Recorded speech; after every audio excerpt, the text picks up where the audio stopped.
February 1945.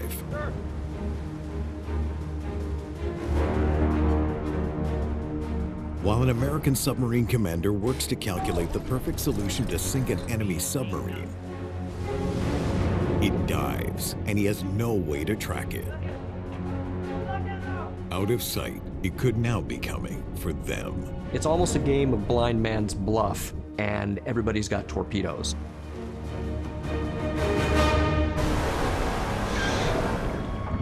In World War II, a subsea weapon allows warriors to fight from beneath the waves. With cunning, force, and tenacity, their enemies strike back. Revolutionary, but still sometimes primitive. It's a desperate bid to change the course of war. Their stories are legend.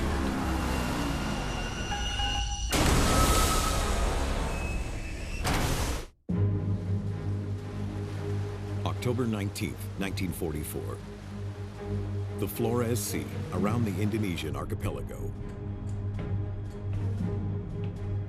Aboard the American submarine USS Batfish, the crew uses radar to collect information about a distant target. The operator considers the size of the pip and its relative distance to their current position. The detection range, that's a pretty good proxy for the size of the target, which is a good indicator of whether or not it would be worthwhile to approach and try to sink it. As the submarine closes in, two smaller pips also appear in close proximity on the radar screen.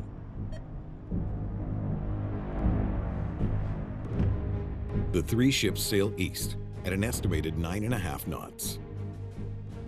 The two smaller vessels appear to be escorts, which flank the large ship, about 900 meters off either side. The fact that there are two escorts suggests that that one ship may in fact be relatively important. That probably triggers Fife to say, huh, that's interesting. Lieutenant Commander John Fife served on submarines before the United States entered the war. On December 7, 1941, he and his crewmates on board USS Dolphin fired their deck guns at Japanese aircraft from their berth at Pearl Harbor and had a front row seat for the attack on Battleship Row.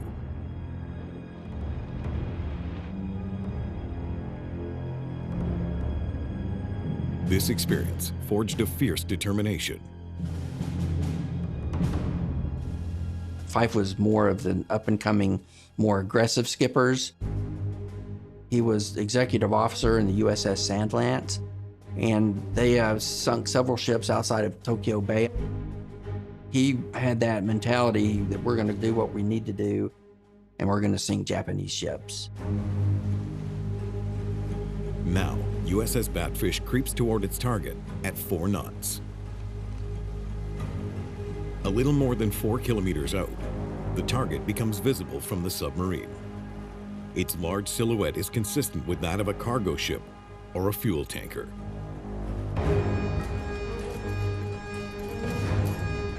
This war was started for oil. Oil is the key to everything around modern warfare.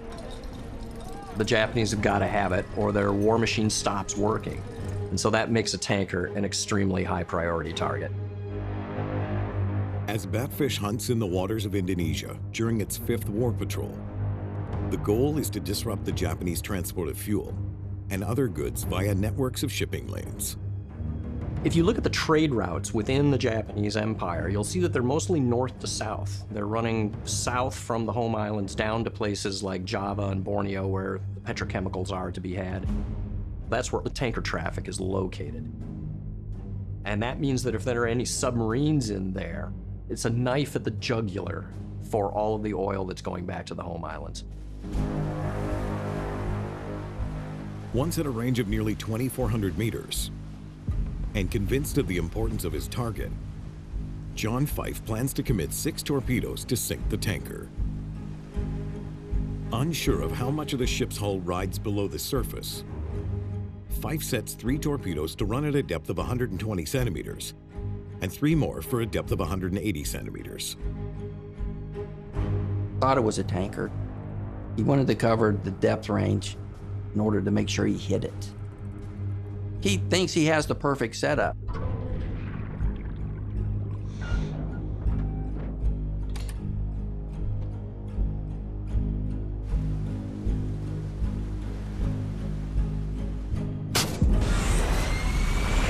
Fife fires all of the torpedoes loaded in his forward tubes.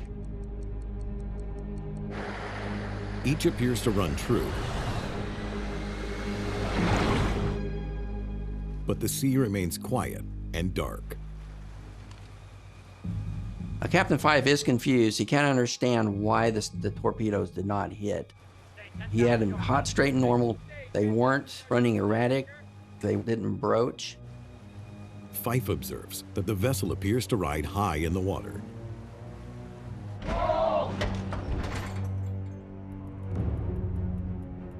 Out of curiosity, he decides to fire one more torpedo, set to a depth of 30 centimeters. At this point, Fife thinks the first 6 had underrun the target. So he wanted to take that element out of the equation. It's like, this is the shallowest I can set it. Let's shoot it and see what happens.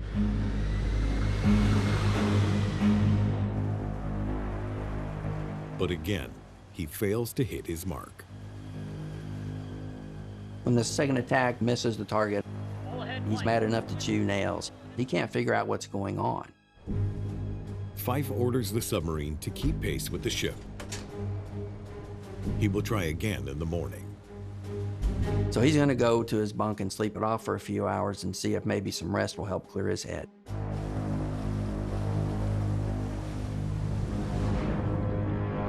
After the vessel makes a course change, Fife is called to the conning tower. He watches closely and observes something strange. It doesn't zigzag, a standard evasive tactic used by merchant ships. Fife's studying this target and he thinks there's something up. The term I think he used was, "I smell a rat." But he's invested so many torpedoes on this target so far, he just doesn't want to let it go. Surface is up. Fife decides to surface the submarine for a riskier daytime attack.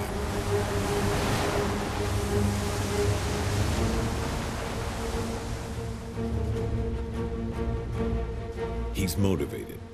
After using up 7 torpedoes the night before, he wants a kill. Fife switches tactics, confident that a fuel tanker wouldn't be armed. The American crew races to battle stations to prepare the submarine's deck guns.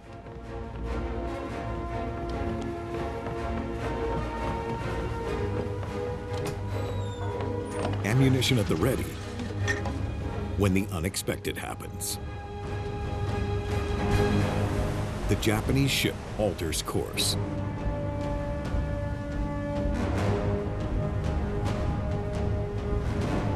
They turn toward Batfish and come at the submarine at high speed.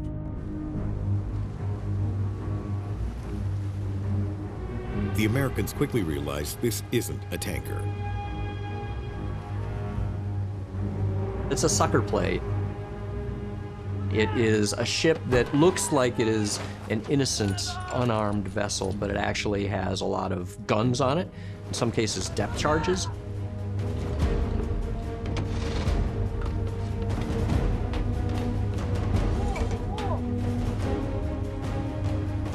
Fife and his crew have stumbled into an ambush.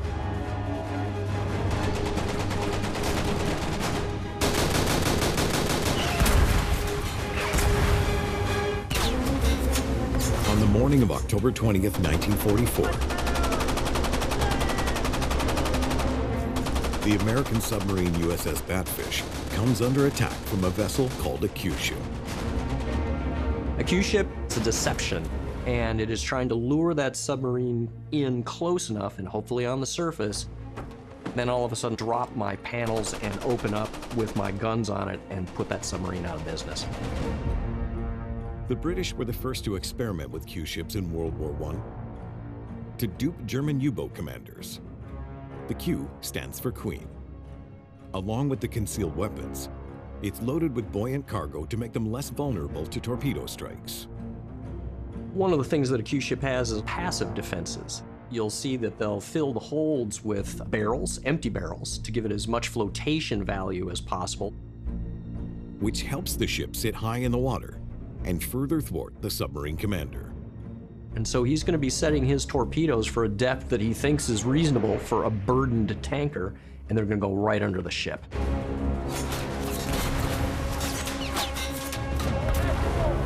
For Lieutenant Commander John Fife, the Japanese Q-ship's surprise armament and speed changes the game. When those panels drop and they open up on Fife, there's got to be a, oh my God, what have I gotten myself into? And now he's got to get out of Dodge. A single bullet could mean Batfish is unable to submerge. It only takes one lucky hit against my submarine, and now I'm in a world of hurt.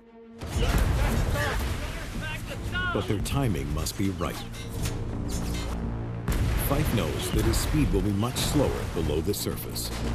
He's going to be catching up to me, so I have to have a good amount of room before I'm actually going to feel safe in diving. This is a really scary time. I'm probably, zigzagging between his salvos trying to avoid getting hit.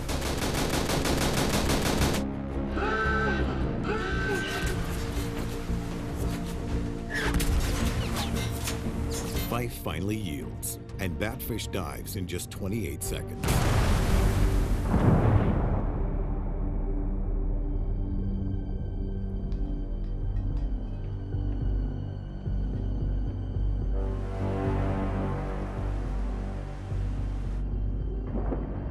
With deck guns and a hunter's speed, the Japanese also possess depth charges, underwater bombs that explode at preset depths.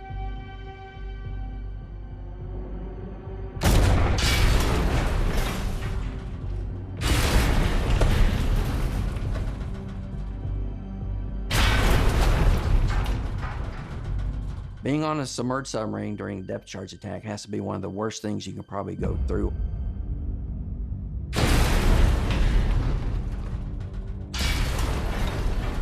You're basically trapped in a steel tube, no escape, and you just have to sit there and take it.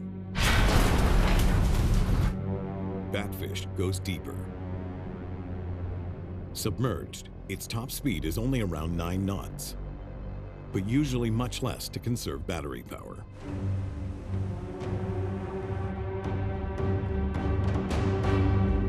Another round of explosives follows it down.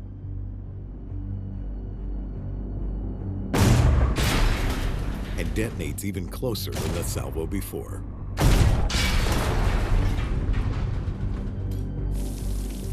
The shockwaves damage a gasket which seals one of the torpedo loading hatches.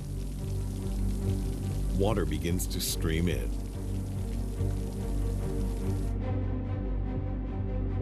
Get flooding over torpedo. More than 100 meters below the surface, all of the submarine's parts are under enormous pressure, and it could get worse fast. If they don't stop it, the front of the submarine is going to be filled with water, and it will plunge to the bottom. USS Batfish is an American Vallejo-class submarine, typical of those commissioned during the war years. Vallejos have a thicker hull than their Gato-class predecessors and are made of stronger steel. Crewmen wrangle a block and tackle to cinch the hatch tight to stop the flow.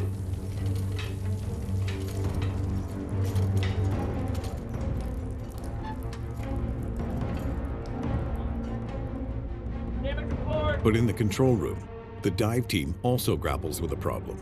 The depth charge attack knocked their gauges offline. At this point, Fife is missing his depth. He doesn't know how deep the Batfish is. Without this critical information, Fife doesn't know how close he is to crush depth.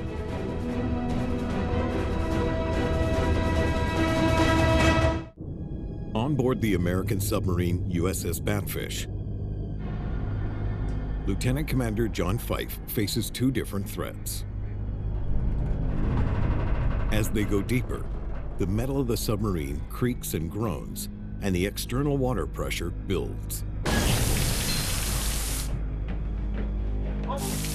Valves burst and allow in more water.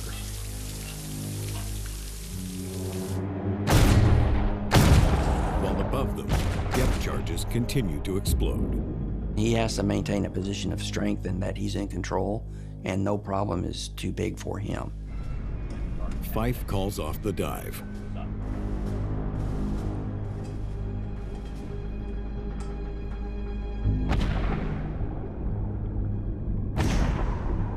The sound of Japanese depth charges continues to penetrate the hull.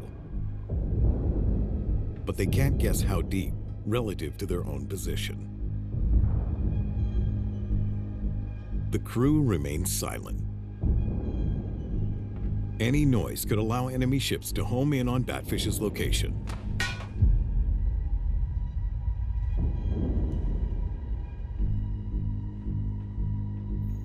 Hours pass.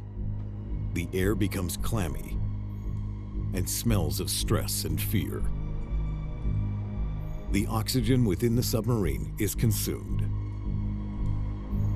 The carbon dioxide builds up in the air. It becomes impossible to light a cigarette. Not that you'd really want to smoke one under those conditions. Finally, Fife believes they've shaken the enemy.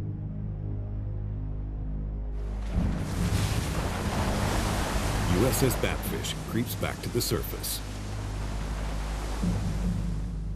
More than 7 hours after being driven down. The watch crew ascends, and fresh air rushes in. Lookouts scan the area. There are no ships in sight. USS Batfish was lucky to survive its encounter with the Japanese ship. But even without a kill, the Q ship did its job by keeping Fife busy.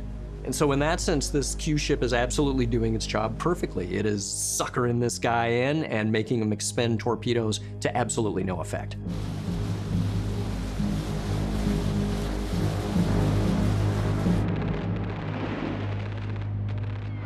Months later, in early 1945,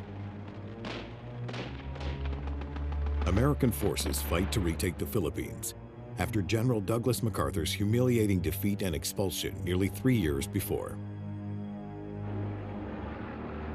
U.S. forces are now north of Manila, and the Imperial Japanese Army is in retreat. Tokyo needs a strategy to evacuate officials and transport air crews who will be needed elsewhere. Senior military authorities in Japan are hoarding aircraft, in many cases for kamikaze missions. If I already have a trained aviator, I want to get that person back to Japan so that they can sell their lives dearly later on. With heavy Allied air coverage, submarines are the best option to undertake the evacuation. The Imperial Japanese Navy developed a range of submarines, from two-person midget subs in only 17 meters to the I-400 class, which could launch up to 3 aircraft and stretch a staggering 120 meters. The RO-100 class submarines assigned to this mission extend only 60 meters. RO-class submarines were originally designed for coast defense. They dive more quickly and they're more maneuverable. So they're actually, in some ways, more suited to this sort of mission than a big, lumbering fleet boat would be. By February of 1945, USS Batfish has sailed under John Fife for more than 8 months.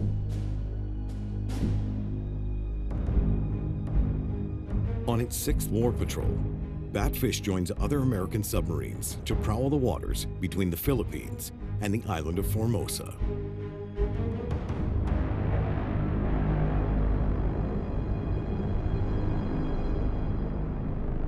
On February 6, 1945, Fife receives a message from an ultra-intelligence intercept. It contains instructions intended for a Japanese submarine. The Japanese, unlike the Germans, used code books, not cryptologic devices. And so this was susceptible to the kind of pattern matching that the Allies employ. With American forces advancing across the Philippines, the decrypted message reveals the pickup point for the Japanese submarine, ordered to provide safe passage north to Formosa.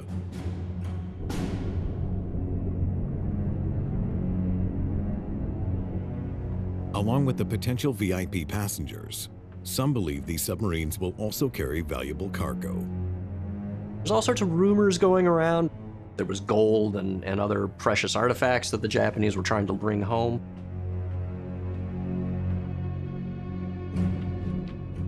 Fife takes advantage of the intelligence to position Batfish close to the pickup point. The crew is watchful. On the evening of February 9, 1945, the radar operator notices something odd. Not a normal radar pip, but a shimmer or wobble of the scopes, timed to the rotation of the radar head. The wobble suggests another radar system operates nearby. Fife orders they secure the radar, turn it off, to not reveal their presence to the other scanning ship. It's interesting, but the commander requires more information. He wondered, could this be an American sub? And he had to be careful to identify the target because he didn't want to shoot one of his own. He directs his radio man to transmit a query to the other American submarines nearby to determine if the signal belongs to them. But the information comes at a risk. If it is a Japanese sub, the radio messages could act like locator beacons. Radioing might alert the submarine to their presence, and stealth is the Batfish's greatest ally at this point. One by one, the other American ships reply. No friendly submarine matches the coordinates.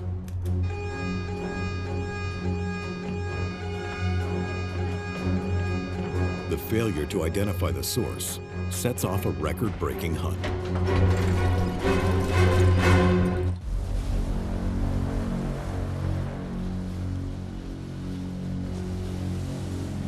Near the northern coast of the Philippines, Commander John Fife scans the seas for visual confirmation of the signal they've been monitoring.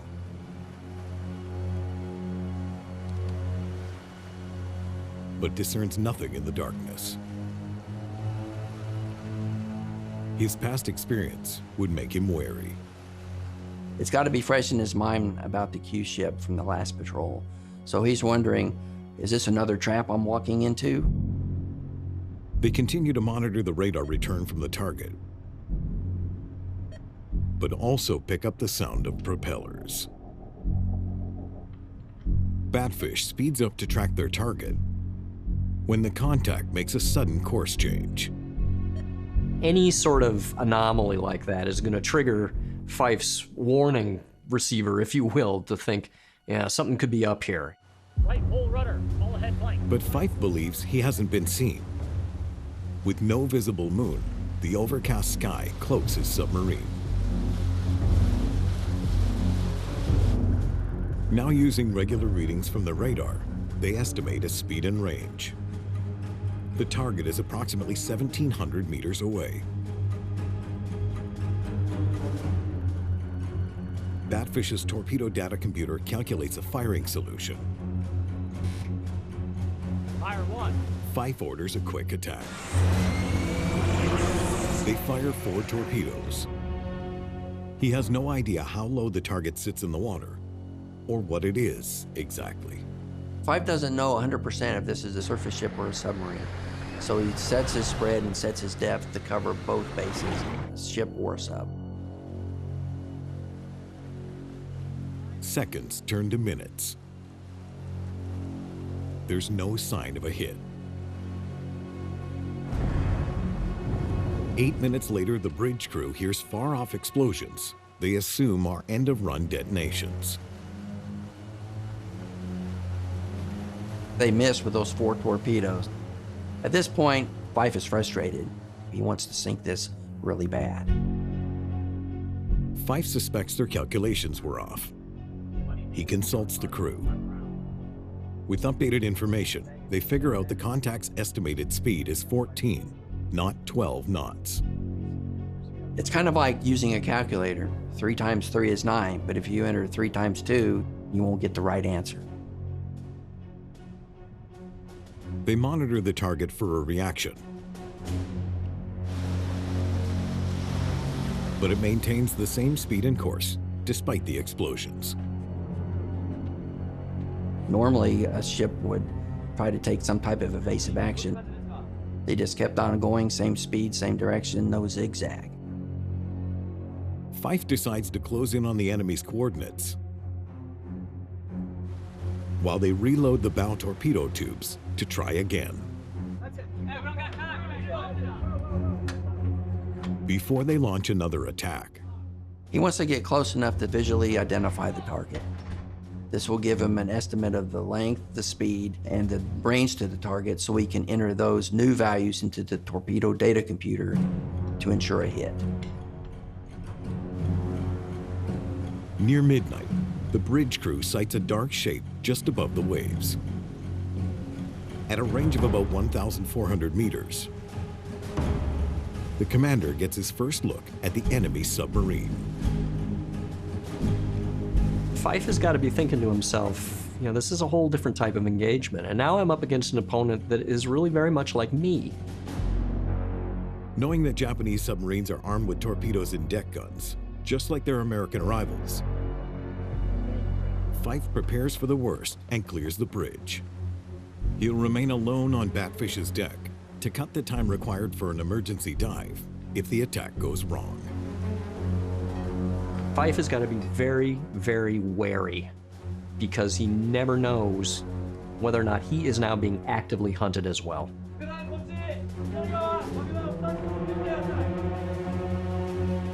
Fife orders a salvo of 3 torpedoes, set at 2 different depths.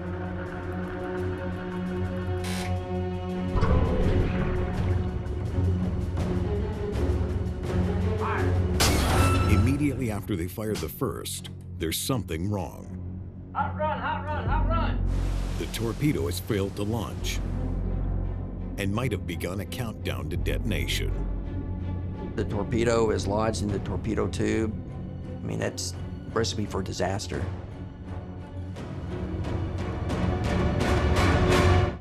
Manually fire aye.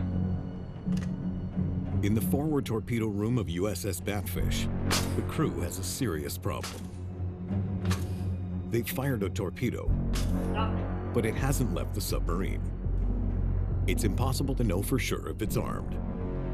It could explode, and so they need to get that out of the tube as soon as possible. The entire crew and Commander John Fife understand the risk as they continue to track their attack against the Japanese submarine.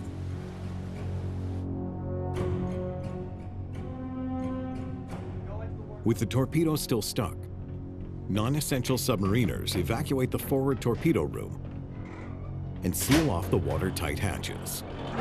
In case of an explosion, they want to protect the men and the rest of the submarine from any damage that might cause. Fife works to stay focused. It would probably be unnerving, but he can't let that on. He's got to rely on his men to get the job done. He orders that they fire the next torpedo. After a torpedo is loaded into its tube and the interior hatch sealed, the tube is filled with water to equalize the pressure difference and allow the muzzle door at the front to open. Compressed air released into the tube forces the torpedo out.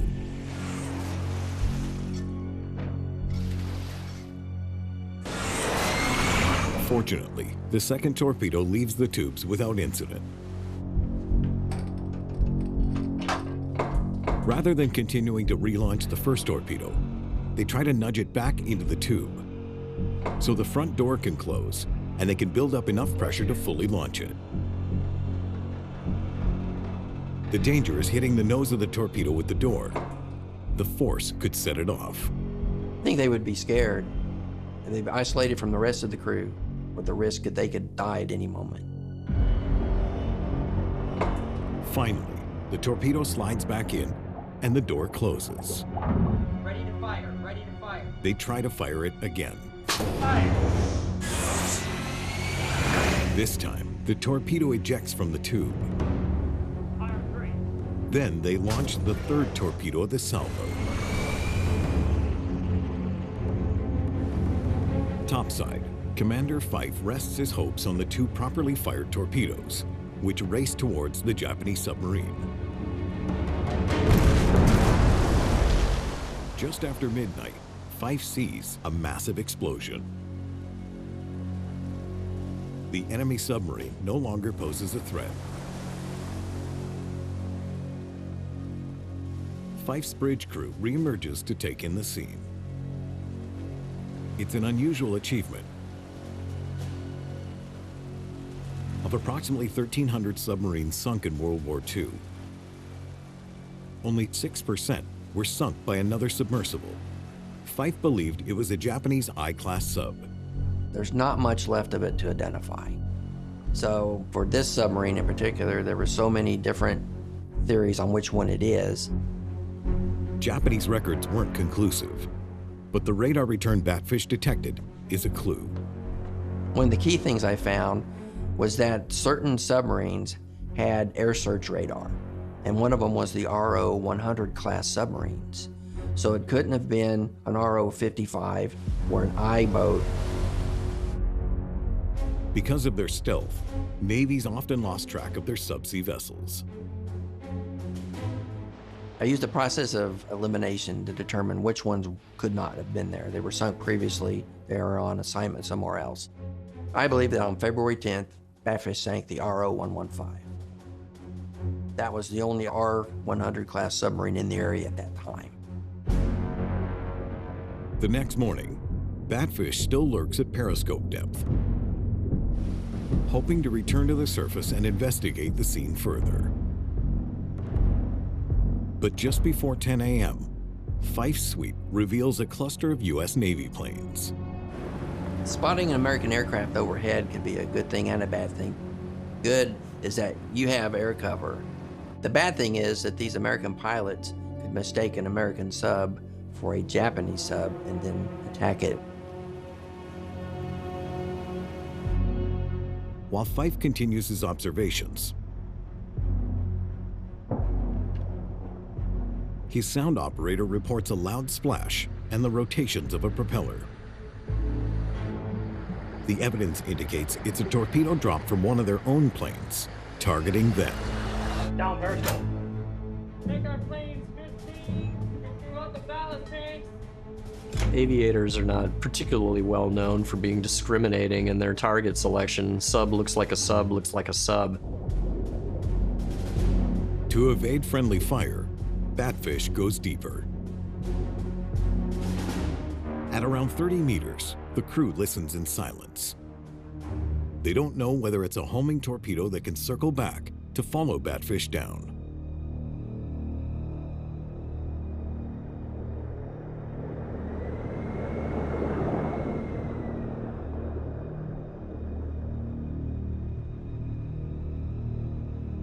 Fortunately, it passes harmlessly overhead. The next day after sunset, Batfish surfaces once more off the northern coast of the Philippines.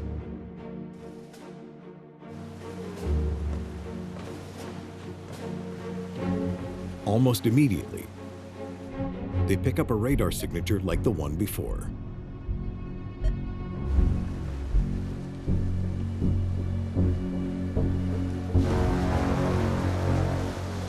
To the northwest, Japanese submarine RO-112 participates in the same critical mission.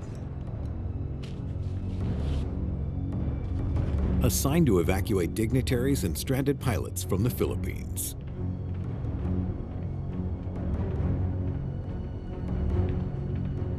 They need every pilot that they can get. Among other things, they don't have enough gasoline left in the home islands to do pilot training. Batfish closes in, and just after 8:30 p.m. on February 11th, the crew makes visual contact with the source of the new radar returns. All head, pull.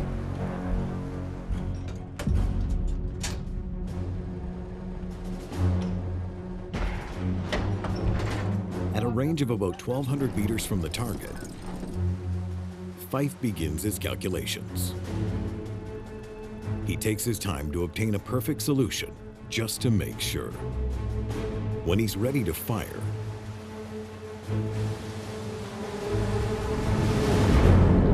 the target disappears. You have an unseen and potentially very dangerous opponent. It's almost a game of blind man's bluff, and everybody's got torpedoes.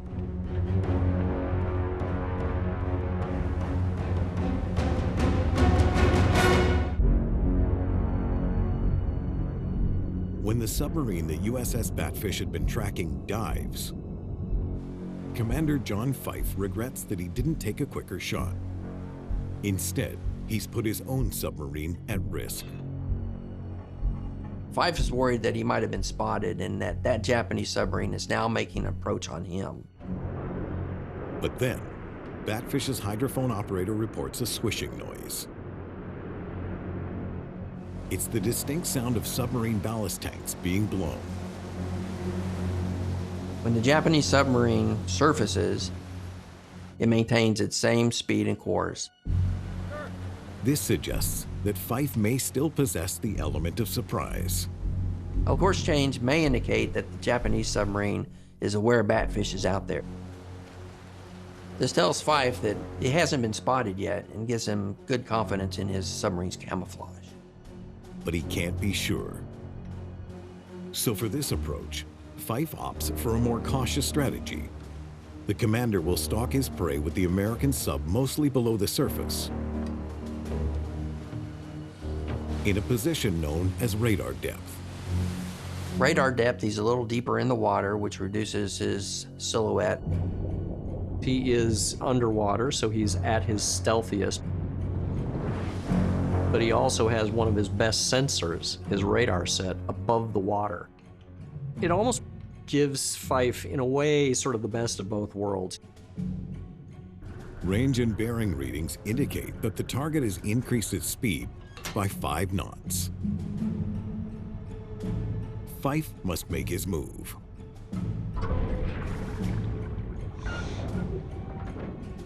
One ready. A little after 10 p.m., Fire. a salvo of torpedoes race toward the target.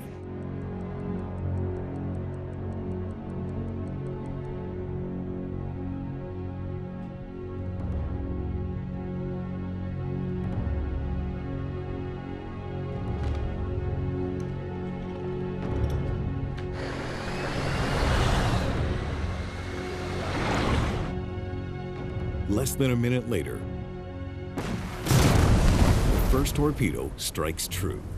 Fife, looking through the periscope, sees a torpedo hit and sees a bright orange fireball. Japanese submarine RO-112 is lost with all hands.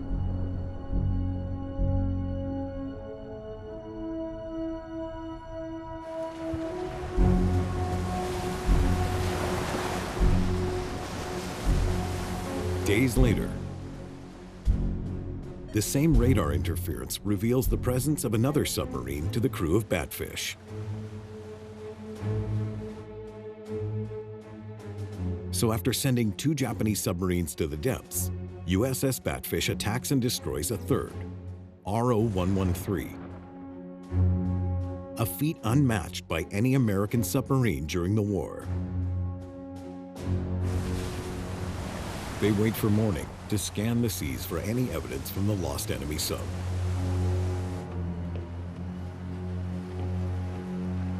They found a wooden box, and they didn't know what was in it.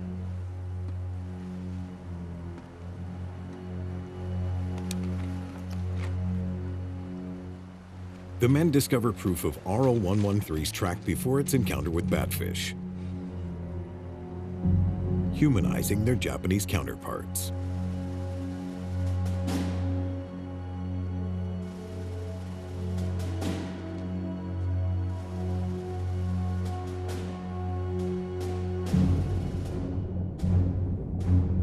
In the aftermath, Fife addresses his own crew and acknowledges the sense of duty they each shared with the enemy. This is your captain. There was a particular poignancy to these attacks. Sinking another submarine is like sinking another vessel that has your same identity. I think it brings home their mortality and their vulnerability in a way that sinking a surface ship would not. They were fellow submariners, and there was some type of a brotherhood. This could have easily just as happened to us as it did to them. It will be a fate shared with countless other Japanese submariners. One of the things that doesn't get talked about a lot, the Japanese submarine force was annihilated during this war. I don't know the exact percentage, but it's got to be north of 80 or 90% of their boats get sunk, and all of those sailors are lost. So this was tremendously dangerous duty for them, and they didn't have a lot to show for that sacrifice. Commander John Fife earns the Navy Cross for the unprecedented accomplishment of sinking 3 enemy submarines in less than 77 hours. The crew of USS Batfish earns the Presidential Unit Citation for the 6th War Patrol, and a trip stateside for leave and a full overhaul. Batfish would sail just one final patrol in Japanese waters before the war's end.